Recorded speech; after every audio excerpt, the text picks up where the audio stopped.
8 మందికి ఇబ్బంది పడి కాళ్ళు చేతులు కూడా ఇబ్బంది పడి మొత్తం ఒక మనుషులు ఫెయిట్ అయిపోయి ఉన్నారు. అందరూ కూడాను అందరినీ కిమ్స్ హాస్పిటల్ జాయిన్ చేశారు. నాయకులందరూ కూడా వస్తున్నారు చూస్తున్నారు. ఎవరు ఏమీ లేదు. పోలీసులు అందరినీ వేస్ట్ గా చూస్తున్నారు. దరిద్రంగా ఉన్నారు అందరూ. అది పరిస్థితి. ఇక్కడ పోలీసులు ఎప్పుడు కూడా సరిగా చేయలేదు.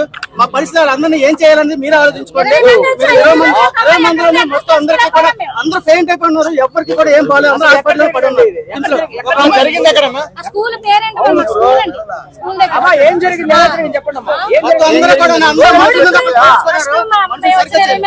కళ్ళు తిరిగి పడిపోయింది.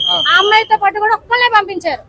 ఒక్కళ్ళు అయిపోయిన తర్వాత నేను పడిపోయాను. కళ్ళు తిరిగి పడిపోతే నన్ను ఒక అమ్మాయి తీసుకుని వెళ్ళింది. ఉన్నవాళ్ళు ఎవరిని బయటకు రాను. మా హస్బెండ్ కూడా బయట రానివ్వలేదు. ఓన్లీ లేడీస్ కూడా లేడీస్ పంపించారు. తెలివి వచ్చిన తర్వాత వెళ్తుంటే మేము పంపిస్తాం, కంగారు పడకమ్మా, ఊపిరి తీసుకోండి అమ్మా, నీళ్ళు తాగండి అమ్మా అన్ని బాగానే చెప్పారు. కానీ క్రౌడ్ ఎక్కువైపోయింది. జనాలు ఒకసారి గేట్ తీసారు. ప్రజలది ఉందండి, పోలీసులది ఉంది. కానీ పోలీసులది ఎక్కువ ఉంది. ఎందుకంటే పోలీసులు ఎక్కువ ఉన్న వాళ్ళు సరైన మార్గంలో పెట్టలేకపోయారు. ఇదంతా పోలీసుల వరకే ప్రాబ్లం. లైక్ చేయండి.